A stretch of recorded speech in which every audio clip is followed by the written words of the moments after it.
National Herald case Enforcement Directorate એ કોંગ્રેસ નેતાઓના સોનિયા અને રાહુલ સાથે જોડાયેલી કંપનીને બનાવટી નાણાં ટ્રાન્સફરનો ખુલાસો કર્યો.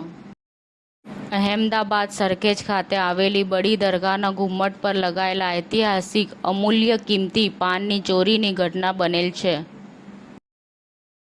પ્રધાનમંત્રી નરેન્દ્ર મોદીના નિર્ણાયક નેતૃત્વ અને કેન્દ્રીય ગૃહ અને સહકાર મંત્રી અમિત શાહની દિવ્યદ્રષ્ટિના પરિણામે ભારતમાં અપરાધિક ન્યાયતંત્રના ઐતિહાસિક બદલવા શક્ય બન્યો છે. ન્યાય કાયદાઓની એફઆઈઆર કરીશું તો શું થશે ને બદલે એફઆઈઆરથી તરત ન્યાય મળશે તેવો વિશ્વાસ વધશે.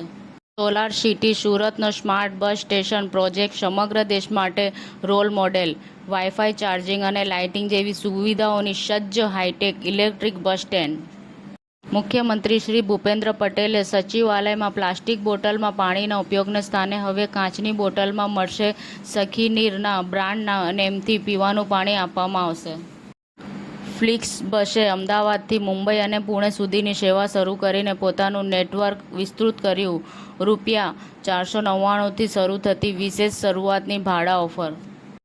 હિમાચલ પ્રદેશમાં વાદળ ફાટવાથી અને અચાનક પૂરથી અનેક જિલ્લાઓમાં 10 લોકોના મોત. આઈએમડીએ રેડ એલર્ટ જાહેર કર્યું.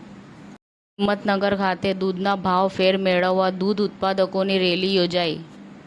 ઉચ્ચ અને ટેકનિકલ શિક્ષણ મંત્રી શ્રી ઋષિકેશ પટેલની અધ્યક્ષતામાં ગાંધીનગર ખાતેની બેઠકમાં જીસીએએસની સર્વગ્રાહી સમીક્ષા કરાઈ હતી. મુખ્ય સચિવશ્રીના અધ્યક્ષતામાં ગાંધીનગર ખાતે state convergence committee on antimicrobial resistance એએમઆરની બેઠક યોજાઈ. સમાચાર ટુડે ન્યૂઝ ચેનલની ટીમ અને જે સત્ય છે તે જ બતાવશે. આપ જોતા રહો સમાચાર ટુડે ન્યૂઝ ચેનલ. ગુજરાતની ધરતીનું ગુજરાતીઓ માટે જ, એટલે કે સમાચાર ટુડે ન્યૂઝ. અમારી સમાચાર ટુડે ન્યૂઝ ચેનલને લાઇક કરો, શેર કરો અને સબસ્ક્રાઇબ કરો અને જોડાયા રહો સમાચાર ટુડે ન્યૂઝ ચેનલ સાથે.